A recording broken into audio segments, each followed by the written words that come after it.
5 minutos, eu peço, a doutora Rosemary Cerqueira, que é a secretária de Assistência Social do município de Rio Bonito, a sua impressão, os seus apontamentos com relação à fala do doutor Leonardo. Bom dia. Bom dia, mesa. Bom dia a todos. Como o doutor José Luiz disse, eu sou assistente social, estou secretária de assistência no município de Rio Bonito desde janeiro de 2013, sou também conselheira estadual da assistência e sou da diretoria do colegiado estadual de gestores. Aqui estou representando o colegiado nacional. Nosso presidente está no encontro regional em Santa Catarina. Nós tivemos semana passada o encontro Sudeste, que foi aqui em Niterói, segunda e terça-feira da semana passada, e hoje está acontecendo o encontro regional Sul em Santa Catarina. Então, estou representando aqui o Colegiado Nacional de Gestores Municipais de Assistência. E assim, fico muito feliz, dessa fala do Dr. Leonardo, da gente ver o quanto uma pessoa de Ministério Público falando com tanta propriedade do SUAS, A gente fica muito feliz por isso.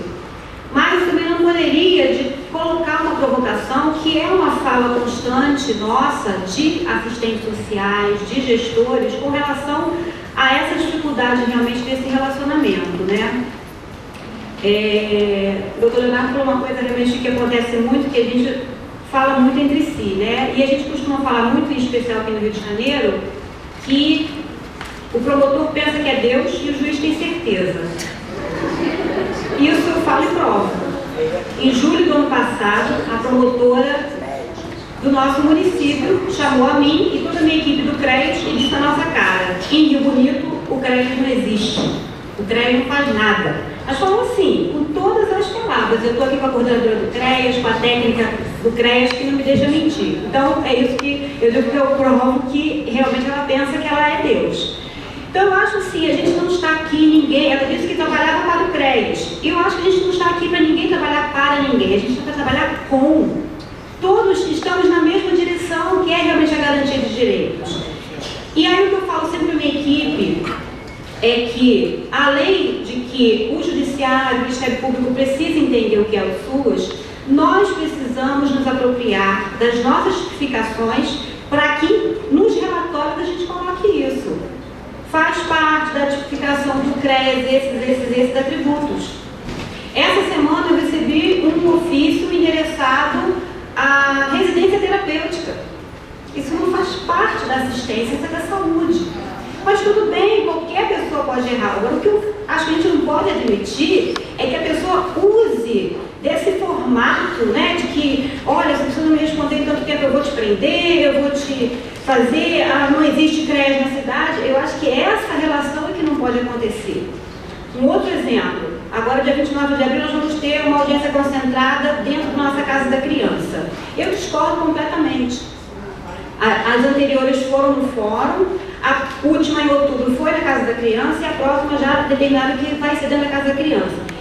E aí a promotora diz o seguinte: não, as crianças têm que participar desse processo, mas o que eu vi em outubro, nessa experiência, foi muito ruim, porque aquelas que não tinham a menor condições de sair naquele momento, em que os familiares não foram chamados, eles sofreram muito por não estar naquele momento saindo ou participando, e também sofrendo pelos colegas que estavam saindo. A gente estava com 19, a minha capacidade são 20, eu estava com 19, e aí eu argumentei: não, mas é importante que eles participem, concordo, mas com esse formato dentro da própria casa. Então assim, eu acho que a gente precisa realmente ter esse diálogo. Eu acho que a gente está todo mundo trabalhando no mesmo sentido, mas sinto essa distância, acho que ninguém é melhor do que ninguém, ninguém é mais do que ninguém, cada um é profissional dentro da sua área, a gente tem que estar trabalhando junto. Meu tempo já se esgotou, queria agradecer muito ao sindicato por essa oportunidade. Eu acho que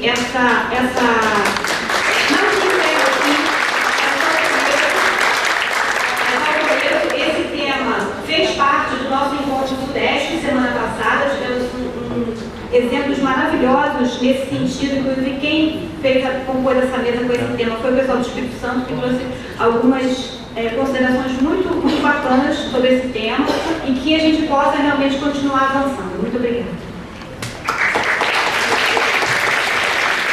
Agora eu dou a palavra ao Dr. Caio Silva de Souza, que é membro da Comissão dos Direitos da Pessoa com Deficiência aqui da Casa, da Ordem, para as suas observações. Também peço 5 minutos. Bom, primeiramente, bom dia. Como bem o doutor Leonardo falou, o doutor José Luiz também. Eu sou membro da Casa, eu sou membro da Comissão da Pessoa com Deficiência e vou contar para vocês como eu lido, como eu aprendi a lidar com as assistentes sociais e assistentes sociais, né? A maior parte das pessoas presentes é um grupo feminino, então assim, até eu trabalhei numa instituição, antes de ser membro da comissão da Casa, eu trabalhei numa instituição que trabalhava com pessoas com deficiência, daí eu vim para casa trabalhar nessa comissão. E na minha equipe tinha uma assistente social, e eu tinha diversos problemas com ela. E aí eu conto para vocês o que o doutor Leonardo falou, como membro do Ministério Público, como advogado, isso também acontece. Porque na nossa faculdade a gente não aprende, né, como é que funciona a prática do serviço social e como trabalha a pessoa com formação no serviço social, né, assistente social. A gente não aprende isso na faculdade. Então a gente, quando vai trabalhar com esse profissional, nós temos diversas dificuldades. Por quê? A nossa profissão, a gente não trabalha na ponta, a gente trabalha no meio, né? A profissão de vocês é uma profissão de ponta. Vocês fazem o primeiro atendimento, vocês estão diretamente ligadas àquelas pessoas que procuram, né? Seja o CRAS, seja uma instituição, seja em qualquer das proteções que vocês trabalham. Então, assim, é muito complicado para o advogado ter essa visão, né? Essa visão de assistente social, essa visão social. Então, num primeiro momento, a gente tem mesmo essa dificuldade. Por isso que tem esse problema de relacionamento, né? Que é a grande questão que o doutor Leonardo trouxe a para aqui. Essa questão de relacionamento é muito complicada. E aí você aprende, a partir do momento que eu levei de 3 a 6 meses para aprender, não foi um aprendizado fácil, que hoje em dia eu olho para trás e dou risada como eu era uma pessoa ignorante em se tratando de assistência social, né? E hoje eu digo para vocês, diversos dos casos que chegam ao meu escritório de pessoas com deficiência, qual é a minha primeira indicação? A senhora já procurou um CRAS ou um CREAS?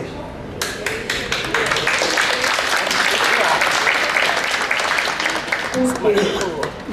Eu não posso querer fugir da minha função de meio.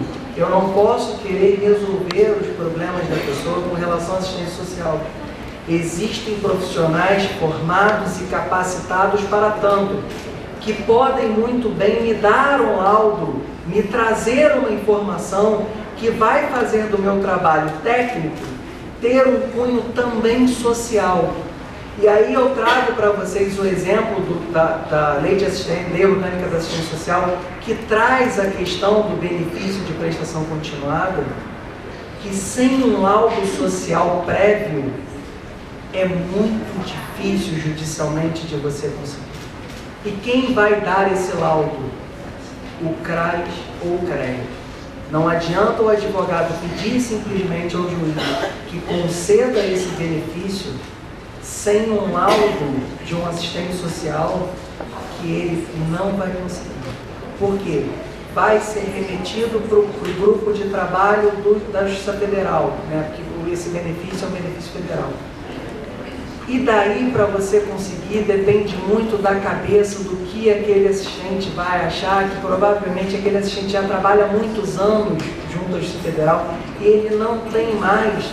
E aí, eu digo para vocês assim, a minha visão prática da coisa, ele já não tem mais aquele cunho social que ele tinha quando ele saiu da faculdade. Ele já não tem mais aquela atenção que ele tinha quando ele se formou e quando ele atuou antes de passar nesse concurso. Então, assim, e pegando mais uma vez a fala do Dr. Leonardo, várias leis, o Estatuto do Idoso, o Estatuto da Criança e do Adolescente, inclusive a Lei Brasileira de Inclusão, que agora está na mão do senador Romário, que vai ser votada provavelmente até o final do ano. A Lei Brasileira de Inclusão traz a questão da equipe multidisciplinar para avaliação dos casos das pessoas com deficiência, e nesta equipe a pessoa assistente social, ele está previsto junto com o psicólogo, junto com o TO, junto com diversas outras áreas. Então, assim, parabenizar o doutor Leonardo, parabenizar o sindicato que montou esse seminário, que é de extrema importância, e parabenizar, e aí eu digo de coração, que eu aprendi a trabalhar a profissão de vocês, que é uma profissão extremamente bonita e que muitas pessoas não dão valor. Obrigado.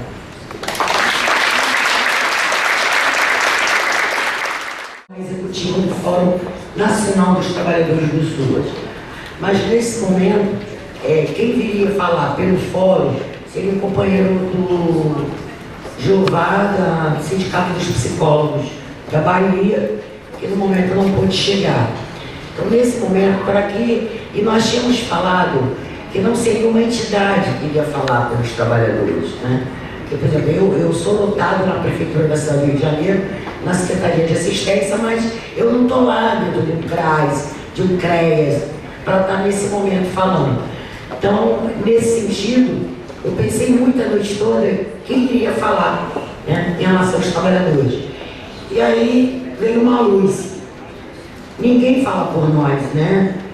E aí eu convido aqui um trabalhador que esteja lá no CRAS ou lá no CREAS, mas que vive isso, para vir aqui compor a mesa em nome do Fórum Nacional dos Trabalhadores do SUAS.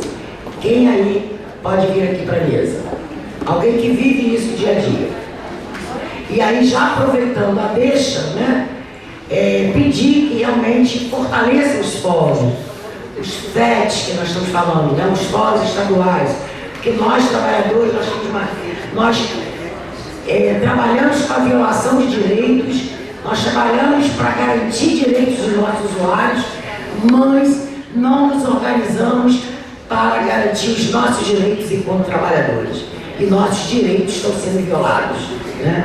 Então, nós precisamos nos organizar. E o processo de organização nosso se passa efetivamente pela construção dos fóruns, né? Nós temos o fórum estadual aqui, nós precisamos fazer os fóruns municipais ou os fóruns eleitorais, mas os trabalhadores têm que se organizar. E, além disso, convidar aos municípios, aos assistentes sociais, principalmente aqui presentes, que também se filiem ao seu sindicato, porque nós só somos fortes quando nós estamos juntos. Tem até uma frase ali, no quadro que eu queria ler para vocês, mas levaram para tão longe, né? Mas até o final a frase chega até a mim, que foi algo que pensamos para falar para a nossa categoria hoje. Então, já vou passar a palavra aqui para o nosso grande companheiro. Eu estou no Conselho Nacional de Assistência Social, representando a nossa federação, enfim, representando os trabalhadores, e aí a importância de ter esse diálogo com a categoria, que nós não podemos estar lá em Brasília falando coisas da nossa cabeça, o que eu quero, o que eu penso, o que eu defendo. Então, esse feedback da categoria é muito importante, que é o que nos dá efetivamente a representatividade, né? Nós temos a representação da entidade, mas nós temos que buscar a nossa representatividade, e aí não é falar pelos outros, mas é construir esse processo coletivo. E antes é um dos meus parceiros lá no Conselho Nacional, aqui representando não só o Conselho Nacional de Assistência Social, mas também o Fórum Nacional dos Usuários, que também, uma salva de palmas para os usuários, que é o processo de organização dele. Aqui é o nosso coordenador da Comissão de Política do CNS.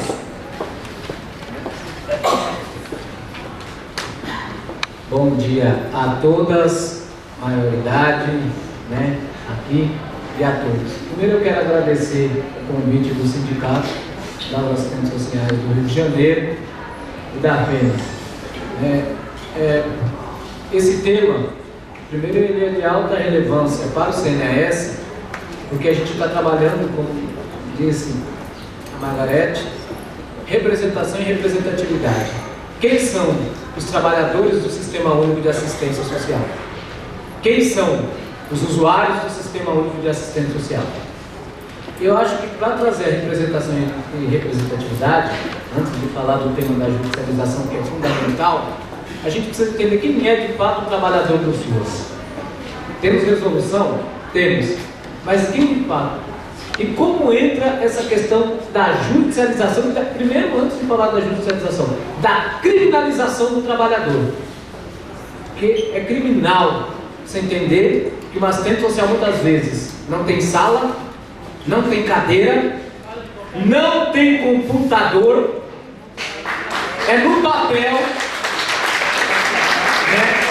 Tem cidades que não tem internet, que ela não consegue entrar no sistema, no CAD único, de cadastrar. Então a gente precisa muito bem claro aqui, entender. Eu acho que a fala do Dr. Leonardo nos traz um pensamento de antes de o MP pedir a cabeça, o juiz pedir a prisão, tinha que prender o prefeito, o governador e o presidente. É nesse sentido. Porque esse sistema único, a lei orgânica de assistência social, fala da primazia. Gente, eu vou pedir licença, como você está sentado aqui no Guarapari, da primazia da política, a gente precisa garantir também a primazia do profissional trabalhar com qualidade. É desreal você vê o concurso público para assistente social com R$700. Isso até nós do Conselho, na minha comissão, onde eu represento o trabalho e a Margarete está junto, a gente vai discutir isso sim. Eu vou mandar para você. Precisa ter um piso de valorização. Porque a partir do momento que o profissional já entra para trabalhar, ele já entra descontente. E não é porque ele quer ganhar. Por que um juiz ganha 11 mil, 20 mil, 40 mil e um profissional formado não pode ganhar o que há de ganhar? Na verdade, a gente precisa discutir isso aqui bem claro. A judicialização também traz isso bem claro. É uma forma de a gente levar para o Conselho Nacional o meu descontentamento enquanto profissional da categoria também do Conselho Nacional de Assistência Social. Para isso lá nós temos sindicato, para isso lá nós temos conselho, para isso lá nós temos representação dos trabalhadores. E é no conselho que a gente tem que brigar sim. E de dizer, não me sinto representado nesse conselho. Eu não me sinto contemplado nesse conselho. Por que eu estou falando isso? Porque eu sou 20 anos, eu fui 20 anos usuário do Sistema Único de Assistência Social. Hoje eu trabalho no sindicato, coordeno o movimento nacional eu coordeno o movimento nacional da população de rua e represento os usuários. Mas não só o usuário da rua, idoso, pessoa com deficiência, criança, mulheres vítimas de violência, porque a partir do momento que eu fui eleito no Conselho Nacional, não é para representar a população de rua, não é o meu tema só lá, é o tema do Sistema Único de Assistência Social, todos os usuários. E o usuário não pode ser inimigo do trabalhador. Nós temos que unificar nossa luta. Nós temos que estar juntos. Porque a partir do momento que não tem o atendimento, não é culpa do trabalhador, é culpa do Estado. E a gente tem que começar a dizer, por mais que eu trabalhe no Estado, no município, eu não sou cargo de confiança. Eu sou uma funcionária concursada ou prestadora de serviços. Uma entidade, claro que recebe o recurso público, mas está na hora da gente modificar isso aqui. Então o Sistema Único de Assistência Social, ele não pode vir de cima para baixo, ele não pode determinar certas ações. Por isso que no Conselho a gente precisa, são resoluções, são trabalhos, e a gente precisa ter essa escuta que a Margarete acabou de dizer aqui, essa representação do profissional, da categoria, de dizer, estamos descontentes sim, precisa melhorar. E eu falo isso porque eu vi uma assistente social com 29 anos morrer de ataque, viu, doutor Leonardo? Ataque fulminante, de tanta cobrança que foi em cima dessa profissional. Todo dia o poder público chegava para ela, tem que desligar aquela família, tem que botar aquela família para a rua, tem que sair. Um dia eu cheguei e falei numa reunião com o promotor lá em São Paulo, falei, gente, nós não somos mercado, nós não somos produto de supermercado, que venceu a validade, a assistente social tem que voltar para fora, tem que voltar para a rua. E o vínculo familiar? E a busca ativa? Como manda o sistema? Como manda a resolução da tipificação? Não tem prazo, não pode ter prazo. É esse o nosso trabalho aqui. Quando você fala da judicialização, você fala da criminalização do profissional do trabalhador. Tudo bem. Aí vem lá, o TAC, o termo de ajustamento e conduta. Quem tem que adequar o TAC? Como tem que adequar o TAC? E aí não é o papel do profissional, é o papel da política, da secretaria, da ação do Estado do ente federal. Né? Então, quando a gente for falar em prender ou criminalizar o profissional, a gente precisa olhar e ver a política de fato que está acontecendo, olhar o piso que ela está recebendo, quanto ela está ganhando para trabalhar, né? Porque é horrível você ver uma profissional ganhando 700, 800, insalubre, sofrendo assédio moral,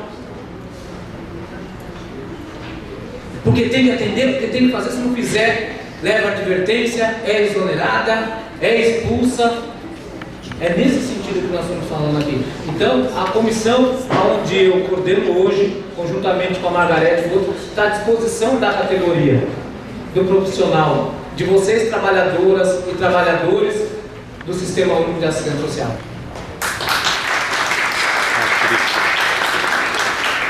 Bom dia a todas e a todos. Eu quero primeiramente parabenizar o SACET pela belíssima iniciativa desse debate que está posto para nós, trabalhadores e trabalhadoras do Sistema Único de Assistência Social. Saudar alguns conselheiros, tem quase uma assembleia do Conselho Estadual aqui, mas no Marisete e Margarete. Eu estou com a Conceição, estou com a Francinete, estou com a Diana, estou com a Rosemary e eu. Estamos 5 conselheiros estaduais aqui no evento. Isso é bom e prova que, ao mesmo tempo, prova que em muitos momentos são os mesmos atores, os mesmos espaços. Ao vir para cá, eu estava pensando, quantos daqui são assistentes sociais? Pois é, a maioria, é claro, aí todo o mérito ao SACET que colocou psicólogo, pedagogo, todos. Pois é, embora tenha advogado,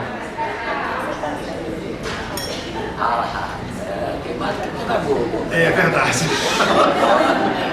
Mas é um tema. Mas eu vim pensando, eu falei, gente, é claro que eu vou encontrar mais assistentes sociais do que os psicólogos, os pedagogos, advogados no seminário. Então, o que falar? Primeiro que a gente precisa incorporar esses outros atores, esses outros profissionais que estão junto conosco nos CRAS, nos CREAS e nas entidades privadas socioassistenciais. Nós estamos falando aqui de CRAS e CREAS e estamos esquecendo de uma rede socioassistencial privada que acontece nos municípios.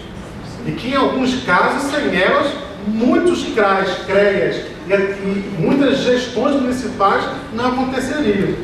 E tal como são demandados, tal como os profissionais do CRAS e do CREAS. Mas que pena que nós... Parabéns ao SACET que conseguiu mobilizar a categoria, mas nós não conseguimos ainda incorporar outros profissionais como psicólogos, pedagogos e advogados que precisam também entender e fazem parte, são a todo momento também chamados para compor os pareceres e um monte de questões. Recentemente, ou melhor, há uns 3 anos atrás, e isso vocês estão falando de profissionais que estão na ponta, executando. E agora eu falo do ponto de vista de alguém que está, além de estar numa rede privada socioassistencial, também está na gestão hoje de um conselho, mas que esteve há 2 anos atrás, quando na nossa comissão chegou um pedido, Marisete estava junto comigo, ainda era conselheira junto comigo, e aqui eu faço uma referência a Marisete Rentilage, uma pessoa querida de coração, e na eleição dela como presidente do Conselho Estadual na gestão 2012, me senti também eleito presidente. Nós recebemos uma notificação do Ministério Público, mas deve lembrar disso, em que nós precisávamos colocar um usuário portador de HIV/AIDS numa casa. Lembra disso, Marisete? E ali eu comecei a ficar preocupado se nós, Conselho Estadual de Assistência Social, deveríamos intervir, porque era isso que nós estávamos sendo chamados, o Margarete, para incluir aquele usuário. Primeiro que o prontuário do usuário veio no meio de um ofício, em que 5 das pessoas da comissão tiveram acesso. E antes de nós termos acesso, a equipe administrativa também teve acesso para que chegasse até a gente. E veio aberto, a Marisete está lembrando aqui, veio aberto. E agora eu estava me lembrando disso quando estava vindo para cá, como isso pode também ocasionar os conselhos municipais, os conselhos estaduais e também ao Conselho Nacional, porque daqui a pouco não está sendo obrigado a dar parecer e encaminhar. Eu falei, gente, primeiro parágrafo do ofício vai ser a gente colocar para o promotor o que é o Conselho Estadual e qual órgão, como parafraseando aquela música, em que lado e que quadrado o Conselho Estadual, no caso nosso de assistência, estava se localizando.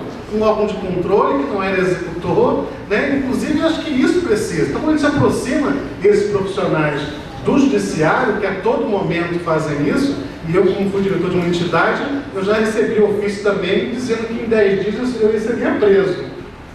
A minha mãe, quando recebeu essa carta na minha casa, quase infartou. A assistente social viu, falou, infartou lá, a minha também quase infartou quando abriu o telegrama dizendo que eu tinha 10 dias para apresentar uma resposta lá, senão eu ia ser preso. Eu falei, imagina, né? A minha mãe abriu um telegrama para mim, não estava em casa. Eu falei, o que é, mãe? Patrick, se não responder em 10 dias, você vai ser preso. Né? E isso acontece a todo tempo, a todo instante, como se nós não tivéssemos demandas que são do dia a dia, da dinâmica do trabalho do Sistema Único de Assistência Social e que tem essas demandas e tal. É claro que eles fazem uso do artifício de que a demanda, quem é conselheiro sabe aqui muito bem, que assim como os planos, os orçamentos têm que ser aprovados, senão o Estado vai perder dinheiro, não se perder dinheiro, é o mesmo artifício que usam no sentido que se não mandar o parecer, se não mandar o parecer, o laudo, a criança não vai para o abrigo, a mulher não sai de um lugar, não sai para o outro. Então a gente está começando a ver uma lógica perversa com a gente. Uma lógica perversa. No DEGASE, por exemplo, dos 3 profissionais, psicólogo, assistente social e pedagogo, se tem 10, cada um atende 10 ali, aleatoriamente ali vai os pareceres vai 10 assistentes sociais, 10 psicólogos, 10 pedagogos e vai lá para o órgão que tem que ir. Então acho que a gente precisa, primeiro, e eu me comprometo junto aqui com o SACERJ e com as demais categorias conosco. De primeiro, eu no Nacional não posso, vocês dois aqui podem, no Nacional está a gente isso. Nós estamos falando de uma conferência que vai consolidar o SUAS rumo a 2026. Ou seja, nós vamos falar, e aí já convido todos a participarem em seus municípios, nas pré-conferências, junto com seus municípios, que trabalham ou não, que estão próximos aí conosco, de começar a debater esse tema nas conferências, Margarete. Talvez que não entre numa emenda, mas que a gente consiga, aqui no Estado a gente consegue, a Diana aqui também, que é a comissão vereadora da Conferência Estadual comigo, para a gente começar a colocar isso, Diana, numa oficina, num grupo, em algum espaço, isso vai ter que acontecer. Não é possível que a gente pense em assistência social daqui a 10 anos e esse tema não seja abordado. Não tem como, Margarete. Se o Nacional não fizer, aqui o Estado, eu estou comprometendo como presidente, a nem que uma oficina a gente coloque. Estou falando Margarete é minha amiga pessoal, mas é considerado nacional. Então tem hora que a gente quer bater, mas a gente tem que bater por perto. Bate também as coisas, né? Mas não é, eu estava pensando, não é possível, e dia 16 tem uma reunião do Conselho Nacional que nós estaremos lá para ver a conferência, não é possível que esse tema, na Conceição, não entre no debate da conferência que nós estamos pensando daqui a 10 anos. Se há 10 anos para trás não foi pensado nisso, Não é possível que em 2016, com mais de 10 mil, não sei quantas mil pessoas, nos 5 mil municípios do 5.500 alguma coisa, conferências municipais, mais 27 estados do Distrito Federal, uma conferência nacional não consiga pensar nos nossos planos municipais, estaduais e nacional de assistência social. Então, acho que nós saímos daqui com uma tarefa, depois dessa bela explanação do promotor, nós temos o dever e a obrigação de repassar isso primeiro para os nossos colegas de trabalho que infelizmente não puderam estar aqui, e segundo, no Conselho tem 5 pessoas aqui estadual, vamos colocar esse debate para ser posto na conferência estadual. E aí vocês aqui, vendo a secretária Magda aqui de Sapucaia, tem a obrigação, Magda, vou apontar agora, tá? Em 10 dias, colocar essa pauta para a Conferência Municipal de Assistência. Infelizmente, esse tema não tinha mexido assim, da perspectiva da importância dele. Nós estamos realizando, Marisete, as reuniões centralizadas do SEAS nas 8 regiões do estado do Rio de Janeiro.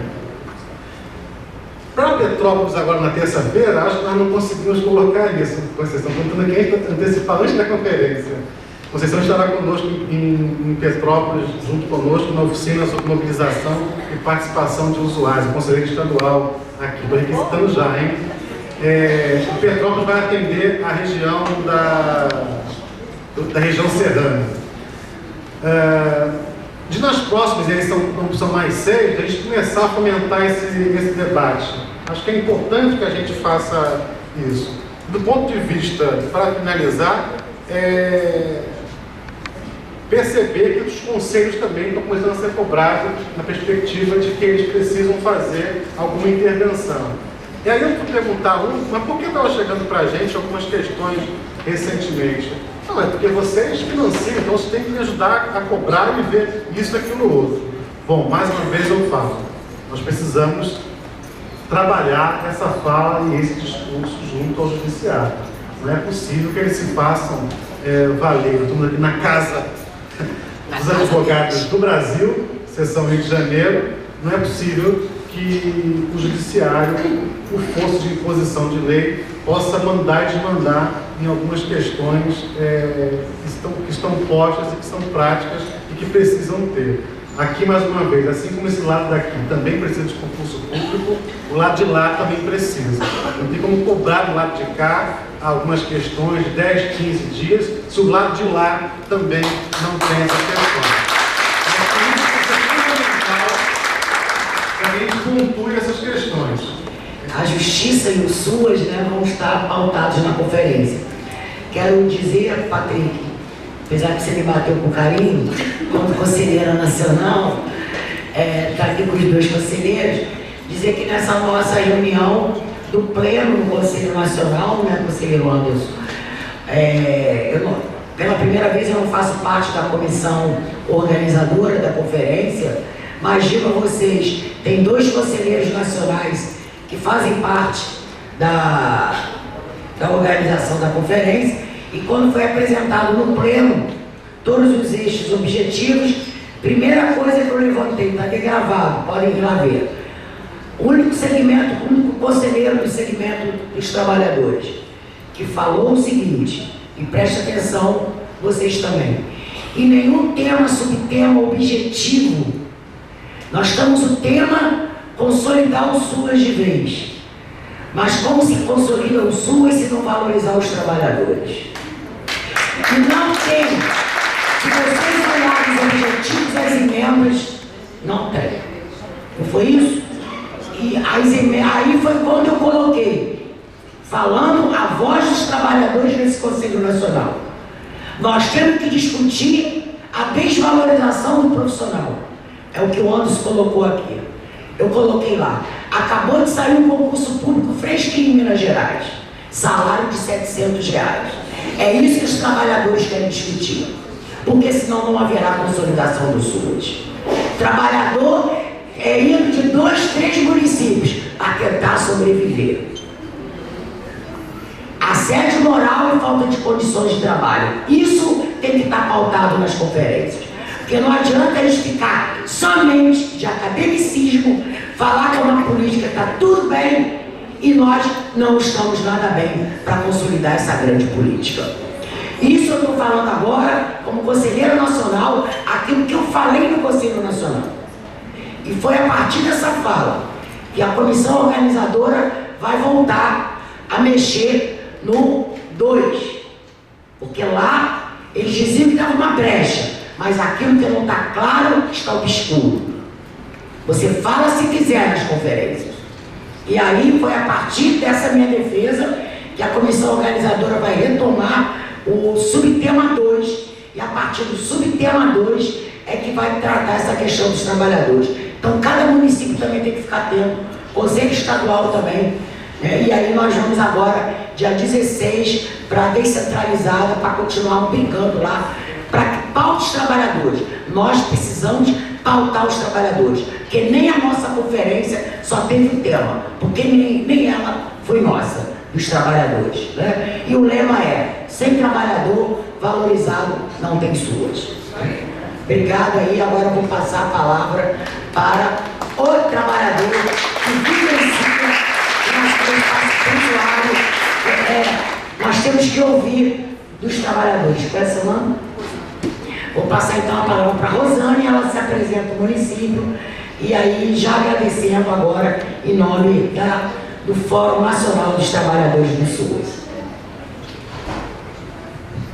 Bom dia, meu nome é Rosane, eu trabalho no CREAS, no município de Grande Porte, no estado do Rio de Janeiro, e eu vou pegar um gancho do que a Margareth, eu estou representando o Fórum dos Trabalhadores do SUAS, eu vou tentar representar, se alguém quiser contribuir também, né? Vou tentar, eu acompanho umas coisas, vamos ver se eu consigo falar tudo que eu gostaria. Vou pegar um gancho na questão salarial. Por que o profissional de serviço social concursado ganha um salário, o contratado no mesmo espaço de trabalho ganha outro salário, e como é que a gente consegue ter uma relação de trabalho saudável, colaborativa, dessa forma? Como que eu posso trabalhar num CREAS, onde alguns profissionais têm um vínculo estatutário, podem se colocar, podem questionar, e a metade da equipe é contratada, ganha um salário muito inferior, e não pode se manifestar, porque senão perde o seu trabalho. Eu acho que isso é uma questão que tem que ser discutida. Outra questão séria também: para que fazer concurso público no judiciário se eu posso lançar mão dos funcionários do município que ganham R$700? Por que o salário do assistente social do município é muito inferior ao salário do assistente social do judiciário? Do salário do psicólogo do judiciário é um valor e do contratado no CREAS é outro. Como que a gente consegue trabalhar dentro desse cenário aí? E aí, assim, vão se criando alguns problemas na rotina do trabalho, né? Por exemplo, o doutor Leonardo fez uma comparação do SUAS com a questão do SUS, que eu achei muito interessante, porque essa semana eu estava conversando sobre isso com a minha equipe.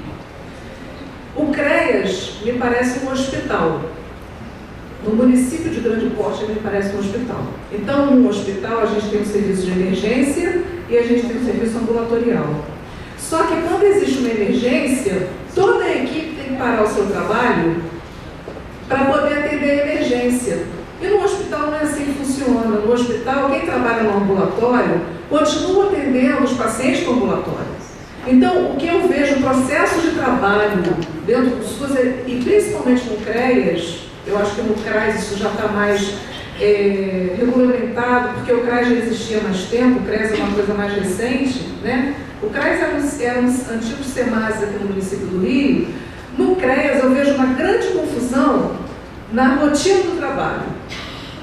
Porque existiu uma emergência, a gente tem que lançar a mão de tudo que a gente está fazendo para atender a emergência. Então, assim, o acompanhamento para a EFI fica estagnado, o atendimento que eu agendei eu tenho que desmarcar, porque eu tenho que tapar um buraco. Porque onde você trabalha, você não tem número de profissionais suficientes para dar conta da demanda do trabalho.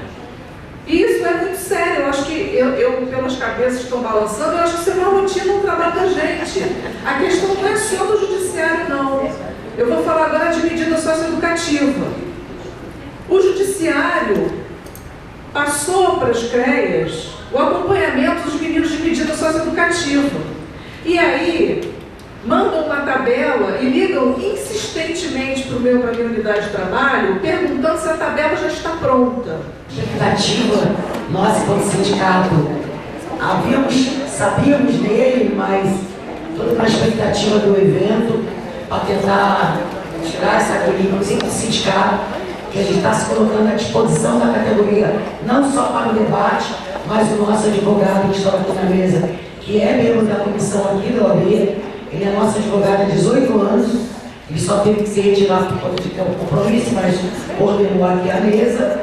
E aí é dizer que nós estamos juntos, assim, agradecer também ao doutor Caio, né, pela sua grande participação numa comissão importante da OAB, agradecer o Conselho Estadual, pessoal do Patrick, que aí se estende a todos os conselheiros, agradecer aí a representação do FONASES, né, FONSES, e o Congenas, que acabou que não veio para... Cada hora nós saímos, né? FONSES e Congenas, a outra foi o Congenas, era para estar aqui nessa mesa agora.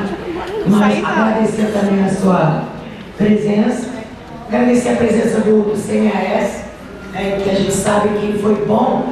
Não foi à toa que quando nós mandamos o convite para o CNAS, a gente pediu diretamente o coordenador da Comissão de Política, que é uma das coordenações mais importantes do Conselho, e que ali que se pauta e depois para a presidência criada, para depois ir para o pleno. Então o convite já foi direcionado, porque todos os encaminhamentos que saem daqui, os pleitos, para serem pautados na Comissão de Política, nada melhor do que ter aqui o coordenador da comissão. E por último, agradecendo também da direção do sindicato, as duas colegas que tão brilhantemente, numa espontaneidade, vocês foram assim, brilhantes. E terminar dizendo que o nosso sindicato sente assim o dever, iniciar o dever cumprido, e que o debate não para aqui, realmente. Foi assim é o início, né, de toda uma caminhada que a gente tenha que ter aí. Próximo evento nosso, já vou aqui divulgar o nome, é o CRAS e o CREAS que temos e o que queremos. Você já viu que vai dar um pano para a manga. Aguardo, daqui a uns 3 meses, no máximo 4 meses, está saindo do forno, né, que esse vai ser o próximo tema do nosso sindicato. Né? E dizer assim, contem com a gente, enquanto direção, vamos nos fortalecer, somos trabalhadores que vivemos também nas nossas fragilidades, mas não podemos ficar sozinhos, né? Temos que estar juntos em toda essa empreitada. O CREAS, ultimamente, tem sido a minha experiência e eu acho que a gente tem que estar pontuando isso. Eu acho que no CREAS existe esse problema do ofício que tem que ser respondido ao MP. Eu, essa semana, tive uma outra experiência. Nós recebemos uma requisição para o trabalho como idosa. Bom, nós recebemos uma indicação do CRAS, que era para incluir a idosa no acompanhamento com a EFI do CREAS, porque era uma situação de violência doméstica. Nós recebemos um pedido de resposta de relatório de uma unidade que só pede relatório dentro da unidade que eu trabalho, da prefeitura que eu trabalho, que só pede relatório o tempo inteiro. Eu trabalho na prefeitura do Rio de Janeiro. Existe uma secretaria na prefeitura que é do idoso, que só pede relatório. É mais um órgão a pedir relatório. E o Ministério Público pediu relatório, o juízo pediu relatório, todo mundo pediu relatório. Eu fui para a audiência. Eu resolvi ir para a audiência e entregar o meu relatório em mãos. Né? E acabei participando da audiência, e aí eu vou naquilo que o doutor Leonardo falou. Um processo, desde 2009, em acompanhamento. Eu conhecia a família tem um mês, o único relatório era o meu, e o juiz se baseou muito no que eu escrevi para tomar a decisão dele. Eu sou uma pessoa formada há muitos anos, eu me formei em 86. Ainda bem que eu não sou uma pessoa recém-formada. porque no meu relatório eu procurei tomar cuidado com as palavras e os verbos que eu utilizava, porque a gente mexe com a vida das pessoas, então a gente não pode resolver a vida de alguém em um mês, né? Então, assim, a gente tem que tomar muito cuidado, porque nessa atribuição que a gente tem de trabalhos emergenciais, aí tapa o buraco daqui, aí assim, um ligando a medida socioeducativa, já tem isso. No município do Rio de Janeiro, onde eu trabalho, onde todos os CREAs funcionam dessa forma, é dividido por georreferenciamento. Então, eu sou responsável por todas as vulnerabilidades de um determinado local. Todas. Idoso, violência doméstica, exploração sexual, tudo. Medida socioeducativa, é tudo comigo. É tudo comigo. Eu tenho que responder a todos os ofícios, eu tenho que dar conta de tudo. E eu fico vivendo um embate diário com relação a isso, porque a gente tem que tomar cuidado com a qualidade do nosso trabalho. Só que eu posso fazer isso porque eu sou estatutária. No mesmo espaço que eu trabalho, eu tenho colegas contratados que não podem fazer isso. Né? E aí eu vou fechar com você quando você fala na perversidade do trabalho. A gente realmente precisa sentar, discutir o processo de trabalho de todos os trabalhadores do SUAS. Eu acho que a questão salarial ela é fundamental. Eu acho que a gente precisa saber quem é o nosso patrão, para a gente não continuar sofrendo essa pressão que a gente está sofrendo. Eu não sei se eu esqueci de falar alguma coisa. Eu coloquei aqui, primeira indagação, por que os profissionais ganham salários diferentes? E daí vem a perversidade de que eu posso fazer um relatório e não preciso mais de concurso público para o judiciário, porque eu estou substituindo a minha colega, né? A outra questão que eu queria colocar, que os usuários estão ficando em segundo plano, sim. A gente não está dando conta, porque o serviço vai se acumulando e a gente não consegue, não tem pernas para tanto. Outra coisa que eu queria pontuar é essa questão, que o trabalho no CREAS ele é emergencial e ambulatorial, e aí a gente precisa ter duas equipes para atender essas duas demandas. Não dá para eu largar o relatório que eu estou começando para sair para resolver problema de invasão de população em situação de rua, que isso, que aquilo, eu não consigo fechar relatório nenhum, nem ligar para o menino de medida, nem conversar com a família e pronto. Isso, enfim, os embates diários que a gente tem no trabalho, que eu queria estar falando. Bom, por último, eu falei a questão do judiciário, que fica controlando quantas DDs eu tenho ou não tenho que fazer. E por último, eu queria estar falando que realmente é obrigação do Estado promover a garantia de direitos. E a gente está tendo muito pouco recurso para atendimento às demandas das populações que nós estamos, todas as diversas populações que atendemos.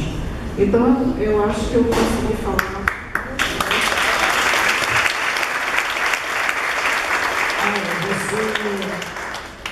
Pelo menos foi a impressão que a mesa que teve, não sei o plenário.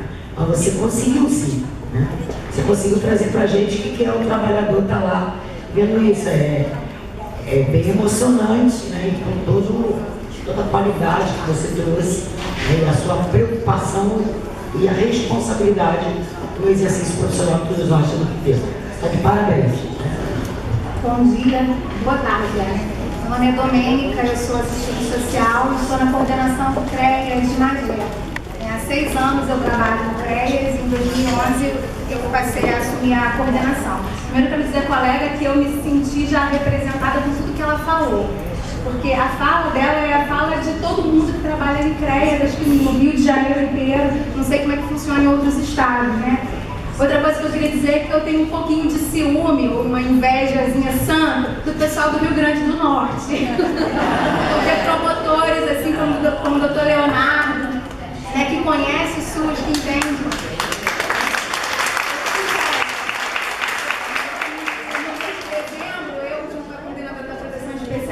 Estivemos em Brasília, num seminário de Direito e a relação com o SUAS.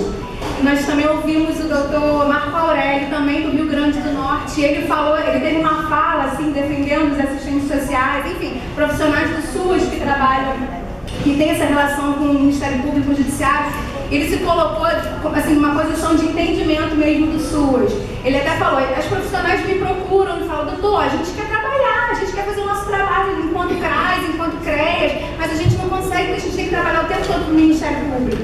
E assim, essa é uma fala que eu ouço das técnicas do CREAS, que eu também tenho, e é uma fala geral de técnicos que trabalham no CREAS, porque a gente se encontra em encontros como esse, a gente está sempre se encontrando, e é uma angústia geral. Então eu trago aqui essa angústia dos profissionais de CREAS, e alguns de CRAS também, meus companheiros estão ali do CRAS Magé, e essa é uma angústia geral. A gente, na verdade, fica se perguntando para quem que a gente trabalha? A gente trabalha para o usuário do SUS ou a gente está trabalhando para o Judiciário e o Ministério Público? Porque nós recebemos assim, uma gama de ofícios muito grande por semana para subsidiar decisões do Judiciário, pedindo relatório para subsidiar decisões. Isso não é o nosso trabalho, né? Existe um TAC, os municípios estão, todos os municípios, eu acho, do Rio, da Baixada, enfim, tem recebido TAC para fazer concurso público. Lógico, nós precisamos de ter profissionais estatutários, efetivos no município. Só que a gente não vê, por outro lado, esse TAC contra eles mesmos. A gente não vê concurso para o Ministério Público. Eu participei agora de uma seleção do concurso do Judiciário, eu passei, estou aguardando convocação, mas eles não querem convocar agora. Enfim. Então, assim, para os municípios funciona o TAC, vocês têm que contratar, porque a gente precisa de vocês na ponta, mas para o Judiciário, como é que funciona essa contratação, essa convocação das pessoas que estão aguardando até o concurso, né? E eles, sim, estão lá para fazer relatórios, para subsidiar decisões judiciais. Como eles têm essa falta, isso a gente já ouviu de promotores, falando, mas a gente não tem assistente social aqui no Ministério Público, a gente precisa das meninas do CRAS. A gente precisa dos profissionais do CREAS. Então, assim, o nosso papel tem que ser bem definido, né? E um outro problema também, assim, é ótimo quando a gente tem promotores como o Dr. Leonardo, que falou assim, que entende o SUS. Agora, existem promotores que a gente lidar e não conhecem o SUS e não estão dispostos a dialogar, não querem, cúmplice e pronto. E eu fui praticamente empurrada pelas minhas colegas, você vai representando, porque hoje, por exemplo, eu sofri 2 processos criminais, eu respondi por 2 processos criminais, por entendimento da promotora da infância de eu ter descumprido por um crime de desobediência, né? Existe a situação do Disque 100, né? Que está até sendo estudada hoje em dia, e o CREAS ele não é um equipamento que vai fazer a apuração de denúncias, de investigação. A gente vai acompanhar os casos de violação dos direitos.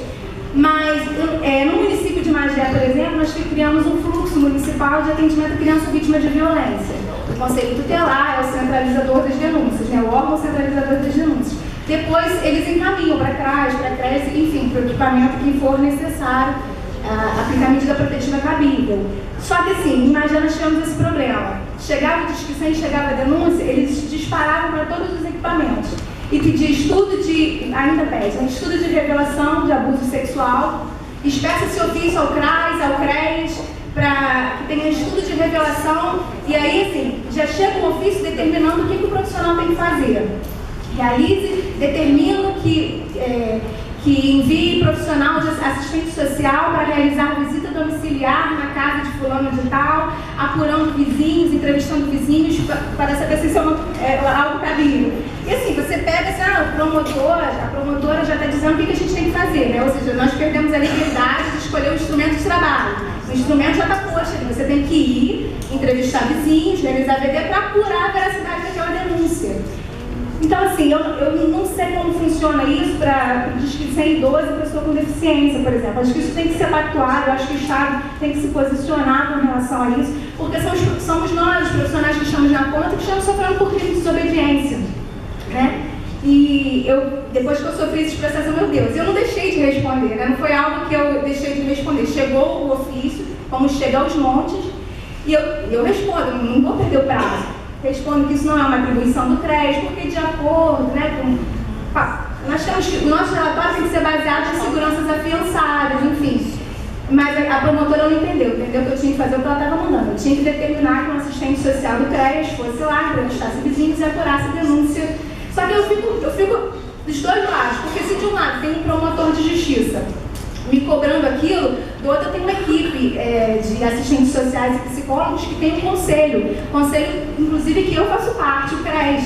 E o CRES ele tem um parecer sobre Disque 100, atuação de assistentes sociais, sobre essa questão de apuração do Disque 100, né, onde o CRES se coloca totalmente contrário a essa questão. O assistente social do CRES não está ali para apurar denúncias. fazer investigação, né? Então, assim, se eu determino que o profissional que está lá no CREAS, servir de testemunho também, né? Acho que somos chamados para audiência para servir como testemunho do caso. Então, eu, enquanto coordenadora, sou assistente social, eu tenho um conselho, né? E eu sei que esse conselho me proíbe isso, de fazer uma investigação de apuração de denúncias, né? Se eu determino isso para um profissional fazer, para um outro assistente social fazer, esse assistente social pode representar contra mim. E aí eu fico numa sinuca, né? O que eu vou fazer? Eu obedeço o promotor, eu obedeço ao meu conselho? Então são para esse tipo de coisa que a gente está lá exposto o tempo todo no CREAS. E no CRAS também, né?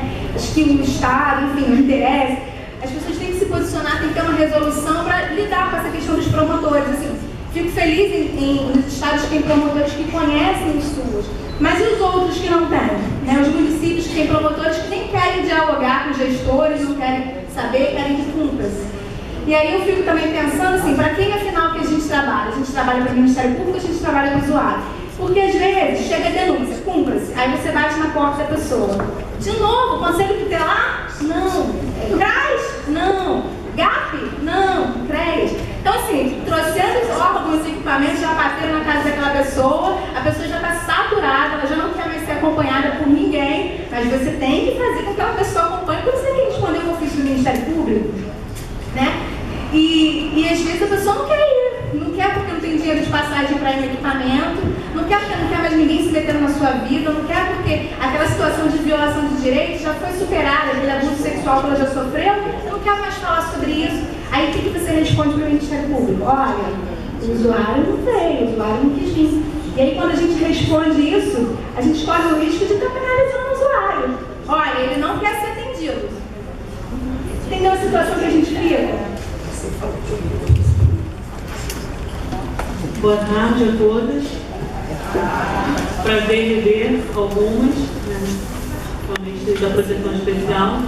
Estamos sempre juntos discutindo essa questão. Vou fazer uma fala bem breve, considerando aqui que já foi colocado pelos diversos representantes das diversas instituições e aqui que vem colocado pelos trabalhadores do SUAS. As situações que se encontram os equipamentos hoje da política de assistência social com relação a essa chamada judicialização do SUAS. E aí, assim, eu tinha me preparado um pouco para falar principalmente sobre o processo de construção do SUAS, mas foi muito bem falado pelo promotor, né? E também dessa nossa ideia ou dessa nossa organização e que pressupõe uma divisão dos poderes, né, do judiciário, do legislativo e do executivo. E aí a gente percebe que essa judicialização, que não é um privilégio do SUAS, mas antes de tudo, um movimento que começou com o sistema de saúde. E aí mais uma questão que também foi lembrada pelo Patrick, eu acho que é importante a gente colocar na pauta como debate. Quando eu estou colocando a judicialização, e aí quando eu coloco esse processo como algo positivo na perspectiva do direito, de que ali eu tenho uma busca pela solução de um problema, eu estou privilegiando uma postura individual, porque é um sujeito que está ali por meio de um processo muito bem lembrado de furar uma fila e garantir um direito, em detrimento de uma ação coletiva. Então, quando a gente coloca, eu acho que o sindicato foi muito feliz em trazer esse processo aqui para a discussão, não só dos trabalhadores, não só do serviço social, mas todos os trabalhadores de assistência, de que esse processo de busca pelo direito deve ser coletivo. E aí discutimos isso na última reunião do Conselho Estadual, da baixa representatividade dos trabalhadores do SUS nos conselhos. De que forma isso vem trazendo uma representatividade institucional apenas, representando instituições privadas, como o Patrick lembrou, faz parte do sistema, né, e que precisa ser colocado em pauta também, mas muito pouco dos trabalhadores e dos usuários na busca pelos seus direitos, de forma coletiva e não de forma individual. E aí, só pegando alguns pontos do que já foi debatido aqui, que já foi colocado pelos representantes, e o direito ele sempre coloca isso de uma forma em todos os eventos que nós vamos, todos os debates, de que não existe durante a graduação, durante a especialização, matéria, né, de conhecimento do SUAS, que é a formação generalista. Nós, serviço social, dificilmente durante a graduação também tivemos uma matéria específica do SUAS. Aliás, nenhuma política pública. Mas quando nós começamos a atuar em determinada política ou no sistema de garantia de direitos, seja ele que instituição for, nós devemos nos apropriar do que aquela política pode nos ofertar para garantir aquele direito. E eu acredito que isso está no caminho, né? Quando eu vejo hoje promotores falando com tanta propriedade do SUS, né, e de outras políticas da educação também. O que eu quero lembrar é que assim, a tipificação, e quando a tipificação saiu, foi uma grande festa. Não só para nós, trabalhadores do SUS, porque ali nós temos hoje uma justificativa de serviços continuados, né, e de uniformidade desses serviços, mas se transformou numa ferramenta, né, do judiciário, principalmente para essa postura do cúmplice. Então você vê lá, nas notas de determinações que chegam hoje nos CRAs e CREAs, o cúmplice, e aí coloca o serviço da tipificação. Nós devemos considerar que o simples fato do judiciário conhecer a nomenclatura do serviço não significa que ele está ali considerando todas as especificidades, e aí eu estou falando das especificidades do nosso usuário, da justiça, da assistência, enfim, de todas as políticas públicas, as especificidades desse usuário, do território e do sistema, né, que ali vai convergir para aquele trabalho que tem sido feito em conjunto. E aí a gente só pode ter essa perspectiva quando a gente tira, né, o foco se aquele usuário é de uma ou de determinada outra instituição. Quando a gente coloca esse usuário como realmente o detentor, né, desse direito que deve ser garantido. E por fim, para não me alongar, porque eu acho que a parte mais interessante é o debate, colocar que a gente está aqui numa reunião que predomina, né, os profissionais de serviço social. Eu me incluo nesse grupo, porque tem a formação, e aí a gente precisa tomar muito cuidado. O Patrick chamou, de forma singela, né, como pedagogo, atenção para isso, a forma como nós nos apropriamos da política de assistência social como se fossem os únicos trabalhadores do SUS responsáveis pelo bom andamento dessa política. Então, assim, a psicologia precisa tratar do seu lugar no SUS. O profissional de direito, que faz parte da equipe mínima, que deve estar no CREAS, até hoje eu não consegui saber de um profissional de direito qual é o papel dele no CREAS. Isso não está claro. Isso não está claro para o profissional, isso não está claro para o sistema. Então, o fato de sair da resolução 17, que estabelece lá quais são os trabalhadores do SUS, não é o suficiente para a gente entender qual é o papel de cada trabalhador nessa política. E se a gente, enquanto trabalhadores, não definimos, não discutimos, seja em qualquer fórum for, qual é esse papel, outra pessoa fará isso por nós, outra instituição fará isso por nós.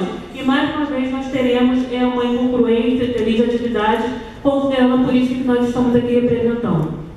E por fim, né, já terminando, lembrar que essa proposta que foi colocada aqui, né, não é proposta, é algo que a gente vem discutindo também em todo o Estado, com relação ao diálogo, né? E aí, assim, esse não diálogo dos serviços, da política de assistência com o judiciário, não está só ligado a uma questão de vontade dos servidores de assistência, está ligado a uma questão em que o judiciário se coloca numa posição de tanta superioridade que inviabiliza, por vezes, esse diálogo, né? E, por sua vez, os profissionais de assistência se colocam numa posição de tanta subalternidade que também inviabiliza esse profissional colocar, inclusive, de forma pedagógica para o judiciário hoje, qual é a função dele nessa política, né? Então, a gente precisa discutir muito. Eu acho que eu espero, sinceramente, que os encaminhamentos dados depois de todo esse debate, ele seja provocador de todas as instituições aqui representadas.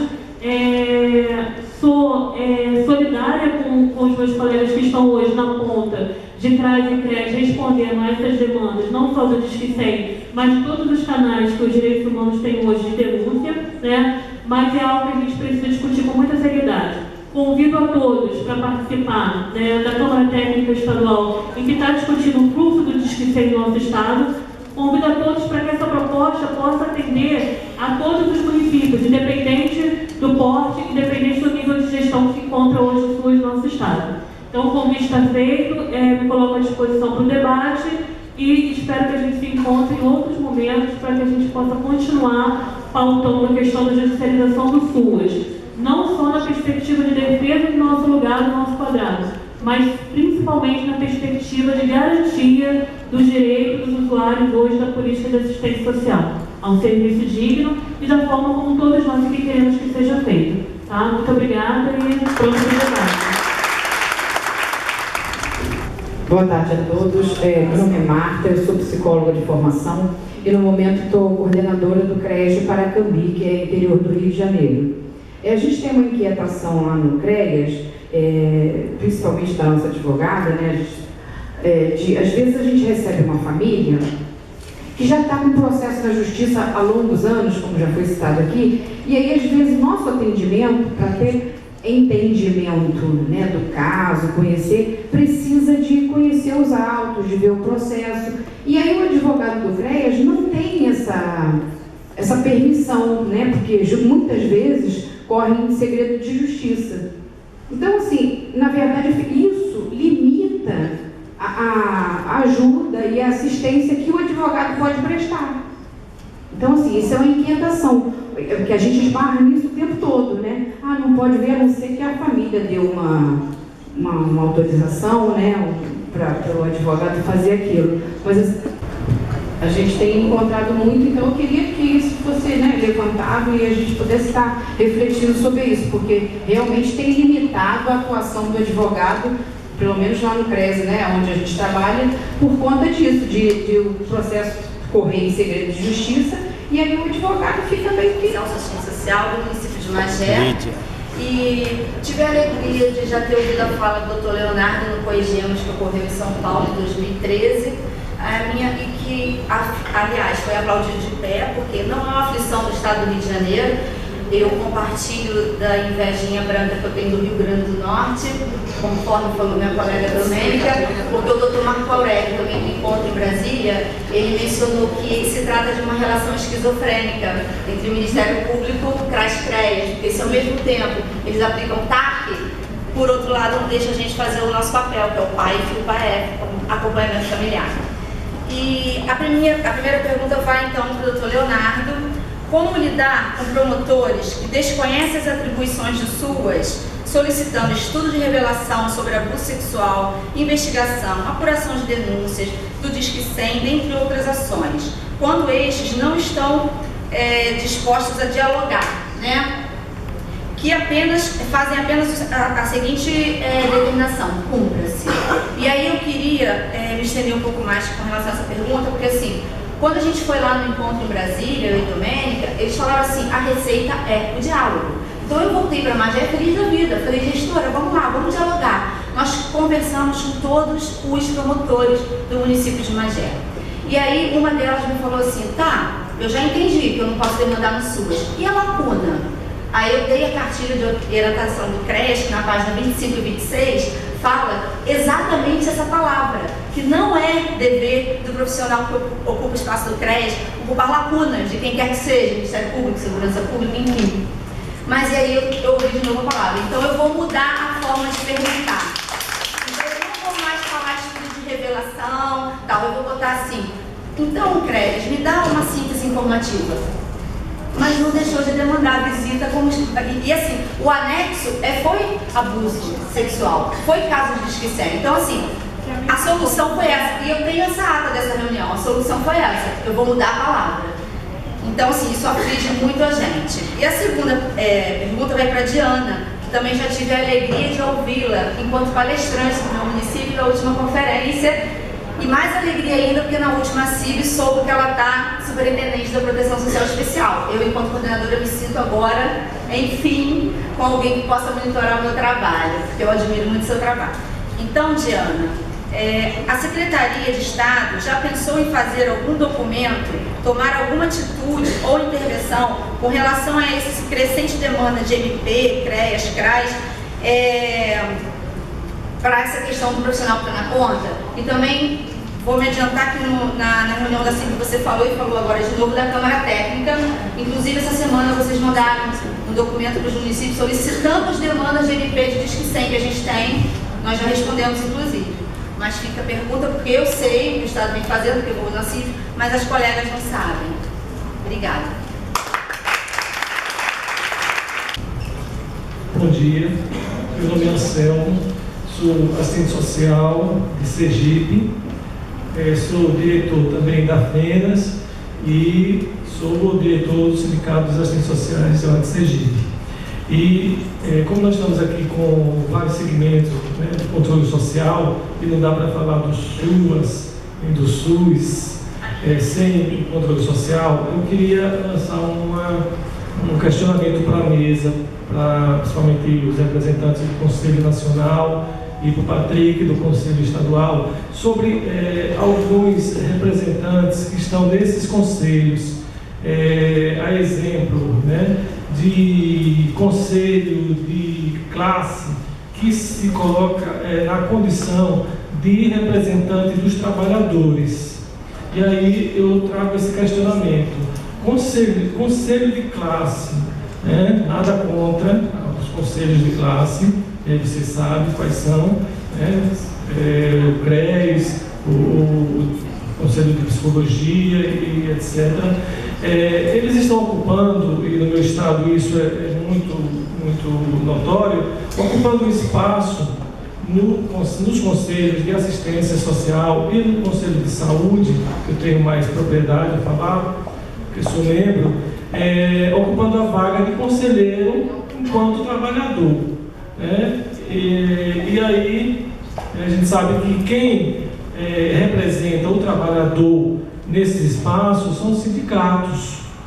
Na verdade, os conselhos de classe são autarquias do governo. Então, eles não são representantes da classe trabalhadora, eles são órgãos fiscalizadores do nosso exercício profissional. Inclusive, nós pagamos para que eles fiscalizem a gente e protejam a sociedade contra o exercício ilegal ou erros e equívocos do profissional. E não ele está ali representando o trabalhador, pauta de trabalhador, como o sindicato quem faz isso e quem deve estar à frente. Então, eu trago essa questão que isso é muito ainda forte, presente lá no meu estado. Né? Eu espero que isso não seja uma realidade nacional, porque senão eu vou ficar muito triste. Como eu estou aqui na mesa, eu não queria estar ali, né? Eu achei que o debate fosse naquela hora, eu estava pronta para perguntar. Duas coisas, em relação ao provimento 36, né? Pelo que a gente sabe, principalmente na realidade do próprio Piauí, o provimento 36 não vem dando conta. Eu queria, pena que o MDS não veio, porque eles se comprometeram a vir, né? A Denise Poli se comprometeu, inclusive nos mandar a pessoa que participou daquelas descentralizadas, a Justiça e o SUAS, onde, não sei se você pode falar sobre isso, você acompanhou, entre o Conselho Nacional de Justiça, o Ministério da Justiça, com o MDS, que a partir daí deve sair algo que vai substituir o provimento 36, porque ele não está dando conta. De qualquer maneira, são esses depoimentos que a gente está ouvindo aí. Cumpra-se, que se não cumprir, tem juiz mandando prender sim. Eu fui para o Pará, na época, antes do Pará enviar para o Conselho Nacional de Justiça, eu fui para a porta do Tribunal de Justiça com o Sindicato dos Assistentes Sociais do Pará e fizemos um movimento lá. Por quê? Porque tinha assistentes sociais sendo presos, outros quando eu era o único no município. A juíza mandava pintar a escola, pagar a cesta básica, um salário de 700, 800 reais. É muito complicada essa relação, né? E foi aí que nós fomos para lá. Então eu queria que você falasse um pouco disso. E, por último, que já foi mencionado aqui, inclusive pelos trabalhadores, é complicado também quando a gente vê um assistente social do judiciário ganhar 8, 9 vezes mais do que um trabalhador do CRAS e do CRES. Está ali, muitas das vezes, em alguns municípios, a realidade é essa, não é a realidade da capital do Rio, mas é a realidade do Brasil, ganhando 700, 800 reais, tendo que trabalhar em 3 municípios. Nós estamos falando em fortalecimento de vínculos, né, situações de vulnerabilidade, onde nós trabalhadores não temos, nós estamos vulneráveis e não temos fortalecimento de vínculo no nosso território, né? Porque eu tenho que ter 3 empregos para sobreviver. E aí eu tenho demandas do judiciário, doutor, mas por outro lado o assistente social, que ganha 10 vezes mais do que eu, não pega essa demanda que está indo da assistente social. E é perito, então, pode fazer isso. Então eu queria que você falasse um pouco disso pra gente. É isso. Bom, com relação à primeira pergunta que foi feita ao Dr. Leonardo, com relação ao estudo de caso, quando é necessário ao advogado do CRAS ou do CRES que retire o processo no fórum, no cartório. Tem diversas maneiras disso acontecer, tá? Se essas maneiras não ocorrerem, aí é um caso a se pensar em uma outra saída. Qual seria o primeiro procedimento? Como se pedir uma análise, como se pedir um parecer para o CRAS ou para o CREAS, o primeiro passo desse advogado é solicitar vista dos autos. Como ele é advogado do CRAS, né, eu vou falar CRAS, serve CRAS para os outros. Só CRAS, então tá. Então, como ele é advogado do CREAS, o que ele tem que fazer no primeiro momento? Solicitar a vista dos autos, para que o juiz encaminhe esse processo e ele possa retirar esse processo para que o CREAS tenha esse conhecimento, para que ele tenha acesso às peças dos autos, para que ele possa analisar junto com os assistentes sociais e com a equipe do CREAS. Esse é o primeiro passo. Caso ele não dê essa vista, o que ele pode fazer? Se tiver o contato das pessoas que estão sendo averiguadas no processo, entre em contato com essas pessoas e solicita uma procuração ou uma autorização para que esse advogado possa retirar o processo. Esse é o segundo momento, caso não dê certo o primeiro. E aí, eventualmente, se não der certo nenhuma das duas, o que pode se fazer? Pode ir conversar ao gabinete do juiz, tentar acessar, tentar conversar ou com o juiz no gabinete dele, ou com algum dos secretários, mostrando que está acontecendo um problema, que o CRES não está tendo acesso aos autos e precisa ter acesso aos documentos do processo para se fazer uma análise do caso, para poder responder com propriedade o que está acontecendo e como se pode ajudar aquela família, como se pode ajudar aquele caso específico, ou nada disso dando certo, pode-se fazer uma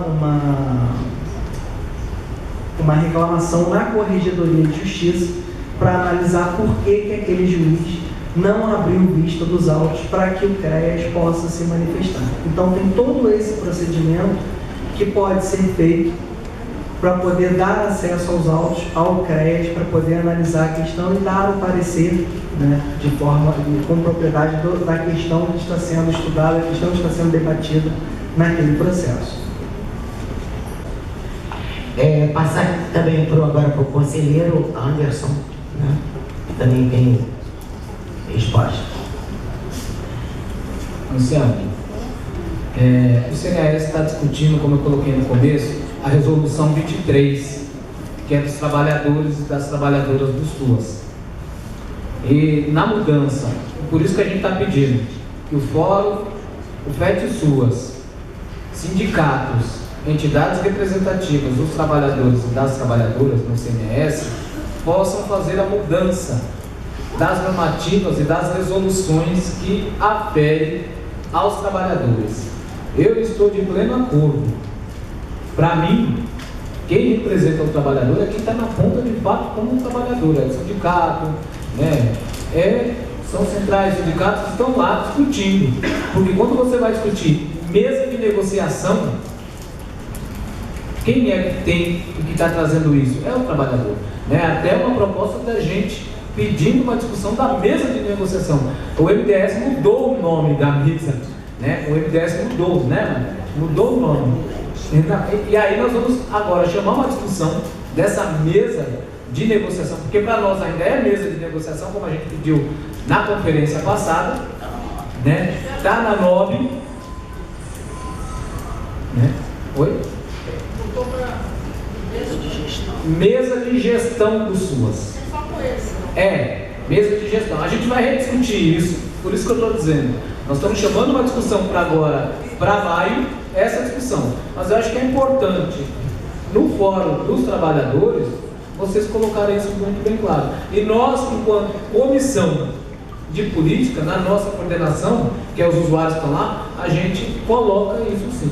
E aí o que vir da discussão, quem está nessa discussão na subcomissão é a Margarete, é a Clátia também e é o Zé Cruz.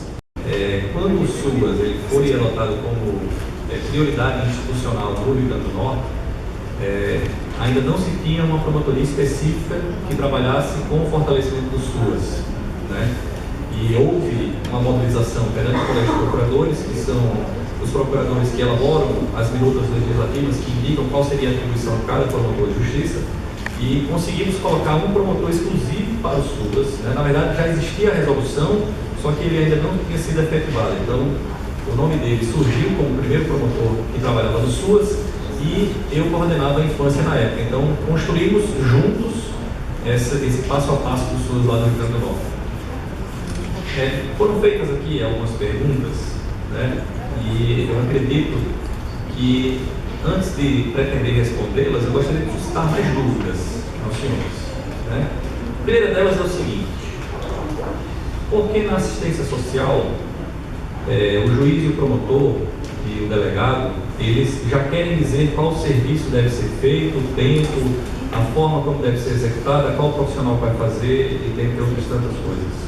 E na saúde isso não acontece. Eu nunca vi um promotor chegar e dizer assim: médico, eu quero que você faça uma cirurgia cardíaca na hipótese. Não, eu nunca vi. Mas na assistência social nós fazemos.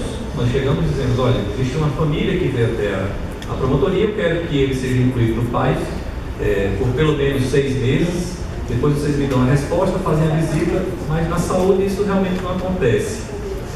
Um questionamento que eu gostaria de levantar aos senhores. Mas para que eu possa responder, e essa aqui eu não vou responder, vou deixar para os senhores depois refletir em casa. Mas para que eu possa responder as perguntas que foram formuladas, é o seguinte: a articulação, o diálogo realmente é o meio para solucionar? Mas aqui nós não podemos jogar a responsabilidade ou atribuir responsabilidade para que essa conversa se dê exclusivamente na ponta, com os promotores que trabalham lá, juntamente com os profissionais que estão no SUAS. Lógico que não podemos fazer isso. Tanto é que nas articulações que foram feitas pela Secretaria Nacional da Assistência Social, junto com o Conselho Nacional de Justiça e o Conselho Nacional do Ministério Público, buscou-se elementos, né, para que pudessem ser ditados atos que viessem de cima para baixo, para que fosse de obediência obrigatória por todos os juízes e promotores e principalmente tribunais de justiça.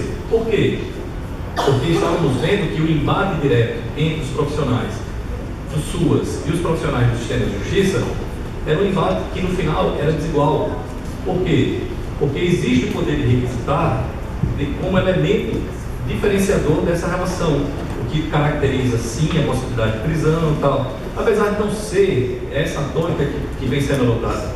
Então, o conselheiro Guilherme Calmon, do CNJ, que é aqui do Rio de Janeiro, inclusive, é desembargador federal do Rio, ele comprou a ideia de que o SUAS deve se fortalecer como um elemento de integração da sociedade e principalmente com os órgãos que estão ao seu redor. E naquela disposição do artigo 6, inciso 2, fez incluir na resolução, no provimento 36, a ausência de menção admoestadora aos profissionais, sob pena de prisão, dentre tantas outras coisas. Tem hoje uma crise de efetividade muito grande em relação a esse provimento 36. Por quê? Porque não tem como, no orçamento dos tribunais de justiça, a inclusão imediata de profissionais que trabalham no SUAS. Existe uma carência grande, muitos dos tribunais de justiça já se encontram no limite prudencial, então o orçamento, existe uma barreira orçamentária para que haja contratação, e o provimento 36, apesar de ser cogente, apesar de ter uma força ele não pode ir de encontro à lei de responsabilidade fiscal. Então, o que é que pode ser feito? Eu vou primeiro responder para Margareth, a pergunta que foi feita por Margareth. O que é que tem que ser feito? É uma repactuação dentre todos os profissionais que atuam lá na ciência social para rediscutir como vai ser a implementação do provimento 36. E não só dele, porque o 36 ele foi exclusivo para a infância e juventude, mas também, como já foi dito aqui anteriormente, existem equipes interdisciplinares na área da violência doméstica, do idoso, dentre tantas outras leis que tratam especificamente da equipe interdisciplinar do Poder Judiciário. Mas, o que tem que ser feito, Margareth, para que haja efetividade, é rediscutir o próprio provimento, porque na forma como ele foi editado, no final das contas, os tribunais disseram, com razão, que não tinham como cumprir em razão da impossibilidade de contratação pela lei de responsabilidade fiscal. Então, com a repactuação, que é o que está acontecendo, o que vai proporcionar ao tribunal vai ser ele poder se adequar sanitariamente, financeiramente, para incluir no seu orçamento, se não de imediato, os próximos orçamentos, como seria o concurso público para a formação da equipe multidisciplinar. Qual o prazo que seria, eventualmente contratação da banca que realizaria o concurso público, e isso tem sido feito. Só que é muito pouco ainda para o provimento 36, porque ele é exclusivo para a vara da infância. Ainda precisamos avançar mais, mas eu acredito que foi um grande avanço.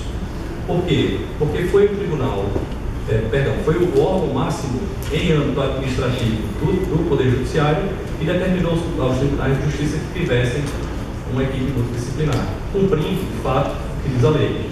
Não pode um órgão que tem o dever legal de fazer cumprir a lei ser o primeiro a descumpri-la. Então, foi um grande avanço. E o que é que pode ser feito em relação a esse caso, já que eu estou propondo que o embate não se dê na ponta?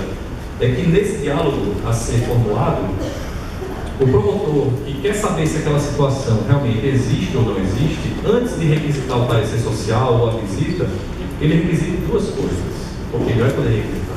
Primeiro, saber se aquela família ou o indivíduo já estão sendo acompanhados por algum equipamento público. E, se não tiver, também requisitar a saúde, para saber se aquela família pelo menos existe. E requisitar o quê? O que já foi produzido anteriormente. E não requisitar novos pareceres, novas visitas. Não. Isso porque, quando vocês leem, quando nós lemos as regulamentações do SUAS, vemos o quê? Que o SUAS ele não deve ter a finalidade ou ser encarado como aquele ente investigativo. Não pode ser visto como aquele ente acusador.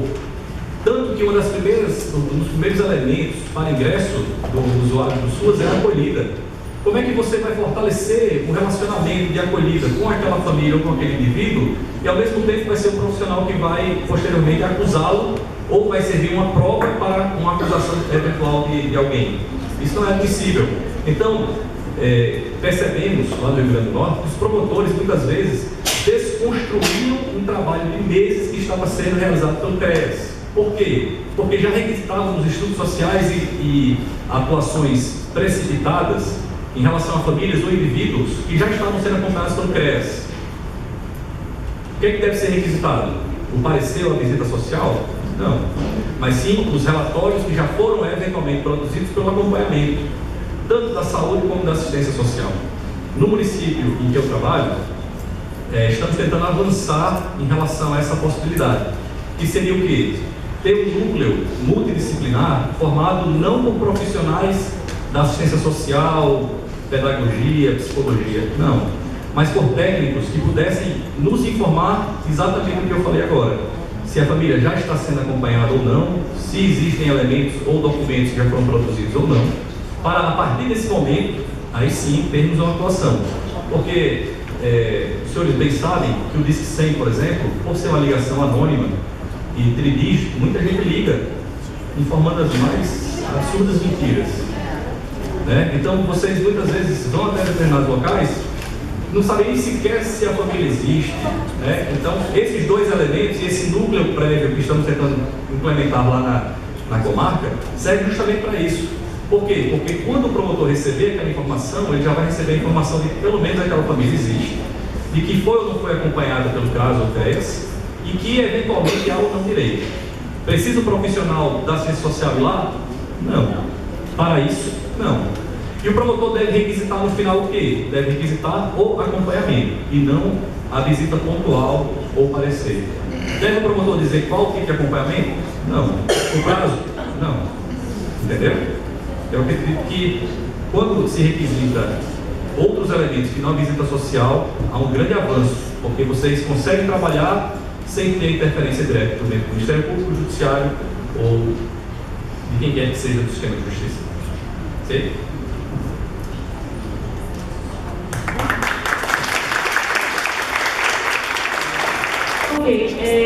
Obrigada, né? Sempre bom revê-la. Fiquei em campo de férias na educação, mas voltei para a assistência. E aí a provocação colocada foi com relação à posição do Estado, né, do Rio de Janeiro com relação às demandas dos disquicentes e outros canais de denúncia. Então, vou colocar aqui, não vou nem problematizar, até porque não dá tempo, o papel dos equipamentos de assistência nesse fluxo. Mas falar o que nós estamos fazendo enquanto Superintendência de Proteção Social Especial. A gente começou um diálogo com a coordenação do serviço de disquicem, né? Esse diálogo já se iniciou de forma... Já pedimos para eles, por exemplo, a demanda toda do Estado, né? E apresentamos essa demanda na última reunião da Câmara Técnica. A Câmara Técnica foi formada com uma resolução da CIB, ela está em funcionamento, já teve 2 reuniões e estamos com os participantes da CAL, do Ministério Público, do IDOR, da Infância, da tutela coletiva, chamamos a Polícia Civil, o representante do Conselho Tutelar, enfim, todos aqueles atores que estão implicados na resposta do disquicem. E aí, qual é a primeira pauta da nossa discussão? Primeiro, entender que demanda é essa que está chegando, né? E segundo, que fluxo que tem sido dado a essa demanda nos municípios. Por isso, fizemos a consulta. Porque, assim, se pretendemos fazer uma proposta estadual, né, para esse fluxo, que essa resposta atenda à necessidade de todos os municípios. Consideramos que nós temos aí municípios com especificidades bastante diversas.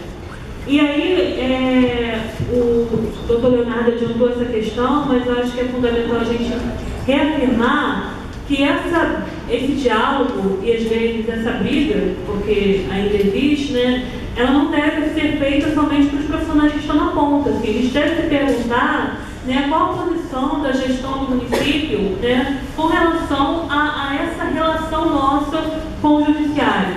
E às vezes tudo que nós temos recebido lá na proteção especial é o técnico, né, lá que está na ponta do CRAS e do CREAS, indo para esse embate direto. E aí quando esse embate chega até o gestor municipal não banca, né, inclusive a resposta técnica, né, que é dada e que deveria ser a defesa do município, porque ele é poder executivo e ele precisa dizer para os outros poderes qual é o papel dele nessa história toda. Então, assim, é muito desagradável os técnicos, né, e os gestores também da assistência social estar nessa posição desse embate direto sem o retaguarda do gestor municipal. E por último, eu queria falar também da nossa responsabilidade enquanto técnico. Porque se tem alguém que pode dizer pedagogicamente, não só para o judiciário, mas para todos os atores, da saúde também, qual o papel do CREAS, do CRAS, qual o serviço que deve ser desenvolvido lá, são os técnicos desse equipamento, são os coordenadores, né? E me preocupa muito, assim, hoje, por exemplo, a gente tem um encontro lá, estou saindo daqui para um encontro lá no Estado, de novos coordenadores de CRAS e CREAS. Então, a gente tem um perfil hoje, nesse ano a gente fez um levantamento, de vários municípios com trabalhadores novos e trabalhadores novos na assistência assumindo cargo de coordenação de equipamento. Ou trabalhadores que não têm nível superior assumindo coordenação de equipamento para as empresas. Né? Não existe, é uma realidade, né? E da forma está colocada aqui. E aí, assim, fica muito difícil, né? Se você tem uma coordenação não técnica, né? Ou se você tem uma coordenação que desconhece aqui no Sistema Único de Assistência, a defesa do seu papel como CRAS, ela fica quase impossível. A defesa do seu papel como técnico dessa política fica prejudicada. E uma outra questão que nós precisamos também, e aí a colega de Magé levantou, que é a questão da revelação, né? O que é solicitado diariamente dos equipamentos CREAS. E isso me chamou muita atenção, porque uma das visitas de assessoria técnica que nós fizemos, conversamos sobre essa questão e a gente precisou lembrar do histórico, né, como surgiu o equipamento CRES no Rio de Janeiro, do histórico antigo do Sentinela, que alguns equipamentos e alguns profissionais do Sentinela se tornaram CRES e profissionais do CREAS e continuaram no CREAS com a prática da proposta Sentinela. E eu lembro que um dos municípios a gente ficou quase o dia inteiro conversando sobre essa questão da revelação, né, criando ali argumentos de resposta, criando ali estratégias para aquele município responder, e no final das contas o próprio setor técnico do CREAS perguntou se podia continuar fazendo aquilo no nome de PAEP. Né? Eu falei assim, gente, são quantas horas aqui desconstruindo, tentando, né, colocar a situação dos serviços continuados e qual o papel desse equipamento, e no final das contas, uma própria profissional simplesmente mudar o nome, né, e continuar com a mesma prática. Então, assim, mais do que a discussão com os nossos pares e com os nossos cooperadores, seja de qual política, de qual instância for, é a nossa colocação enquanto entendedores da política que nós nos prestamos a realizar e executar. Enfim, é uma fala um pouco mais dura para nossos próprios, né, pares, mas eu acho que é extremamente necessário que deve entrar no nosso debate, sim. Ok? Ó, papel que concluo, muito obrigada.